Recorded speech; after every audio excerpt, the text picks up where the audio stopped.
जय श्री राम। हिंदू धर्म चैनल के मंच सामाजिक सरोकार में आपका स्वागत है। आज हम भारत सरकार द्वारा गरीब कल्याण के लिए चलाई गई उस योजना की चर्चा करने जा रहे हैं जिसे ईसाई मिशनरियों ने हाईजैक कर लिया तथा उसका दुरुपयोग आदिवासियों के धर्मांतरण के लिए किया। भारत सरकार जनता को गरीबी की रेखा से ऊपर उठाने के लिए बहुत सारी योजनाएं चलाती है। अधिकतर योजनाएं ऐसी होती हैं जिनसे लोगों के लिए रोजगार के अवसरों में वृद्धि होती है तथा कुछ योजनाएं ऐसी होती हैं जो रोजगार के अवसर नहीं बढ़ाती अपितु लोगों के घरों में सीधे ही धनराशि अथवा कोई साधन सामग्री आदि देने वाली होती हैं, ताकि जो परिवार 2 जून की रोटी नहीं जुटा पा रहे हैं उन्हें कम से कम पेट भरने लायक अन्न, घर एवं वाहन आदि मिल जाए। इन योजनाओं का उद्देश्य ये भी होता है कि जो परिवार गरीबी की रेखा से ऊपर उठ गए हैं वे फिर से किन्हीं कारणों से गरीबी की रेखा के नीचे न चले जाएं। इन योजनाओं को प्रत्यक्ष लाभ की योजनाएं कहते हैं। नरेंद्र मोदी सरकार के नेतृत्व में ऐसी कई अच्छी योजनाएं चलाई गई है। इनमें से एक है प्रधानमंत्री गरीब कल्याण अन्न योजना और दूसरी है प्रधानमंत्री आवास योजना। प्रधानमंत्री गरीब कल्याण अन्न योजना में सरकार देश के प्रत्येक निर्धन परिवार को प्रति माह 5 किलो निःशुल्क अनाज देती है। ये योजना 2020 में आरंभ की गई थी तथा इसे 2028 तक चलाया जाना है। इस योजना में मिलने वाला अनाज निर्धन परिवारों को राष्ट्रीय खाद्य सुरक्षा अधिनियम में मिलने वाले राशन के अतिरिक्त होता है।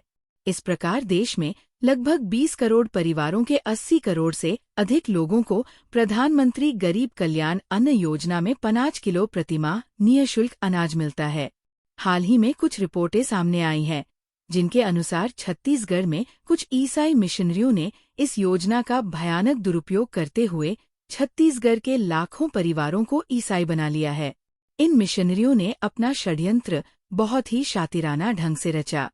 उन्होंने छत्तीसगढ़ के यशपुर जिले में प्रत्येक ईसाई परिवार से प्रतिदिन एक मुट्ठी चावल लिया तथा उस अनाज को बाजार में बेचकर उससे जो रुपया मिला उसकी सहायता से उन आदिवासियों को ईसाई बनाया जो बहुत ही कम धन के प्रलोभन में अपना धर्म छोड़कर कोई भी धर्म अपना लेते हैं।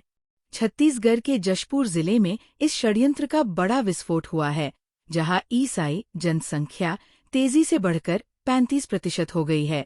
वर्ष 2000 के आसपास यशपुर जिले में सरकारी आंकड़ों के अनुसार केवल 215 ईसाई निवास करते थे। अब लगभग 3 लाख ईसाई निवास करते हैं।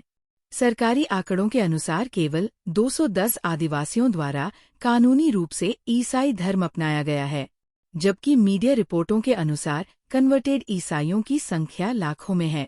क्या ये ठीक वैसा ही षड्यंत्र नहीं है जब ओसामा बिन लादेन के आतंकवादियों ने अमेरिका के निर्दोष ईसाइयों को मारने के लिए अमेरिका के ही 2 हवाई जहाज हाईजैक करके अमेरिकी ट्विन टावर्स में घुसा दिए थे और पूरे संसार में तहलका मचा दिया था?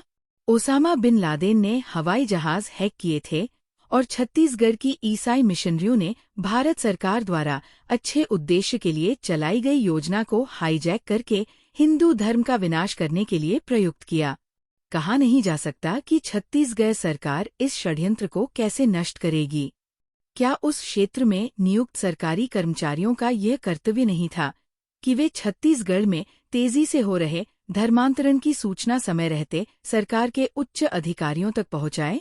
हर गांव में सरपंच, ग्राम सेवक, पटवारी, शिक्षक, कृषि पर्यवेक्षक, पशु विभाग, जलदाय विभाग, विद्युत विभाग आदि सैकड़ों विभागों के कर्मचारी या तो वही रहते हैं या फिर नियमित रूप से उन गांवों में जाते हैं। उन्होंने इस षड्यंत्र का समय रहते पर्दाफाश क्यों नहीं किया? क्या राज्य सरकार की पुलिस और भारत सरकार की गुप्तचर एजेंसियों के काम करने का यही तरीका है कि इतने बड़े पैमाने पर धर्मांतरण हो जाए और सरकार को पता ही नहीं चले? जो भी जिम्मेदार लोग हैं उनकी जिम्मेदारी तय की जानी चाहिए। आखिर हिंदू कब तक सोए रहेंगे?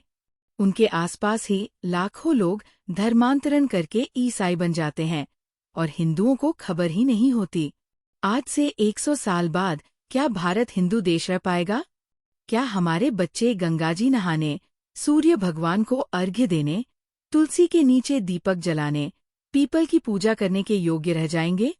क्या हमारे बच्चे होली, दीपावली एवं दशहरा मना पाएंगे? सोचिए, कुछ तो सोचिए। अपने लिए न सही, अपने बच्चों के लिए सोचिए। कृपया इस चैनल को लाइक, सब्सक्राइब एवं शेयर करें। धन्यवाद। जय श्री राम।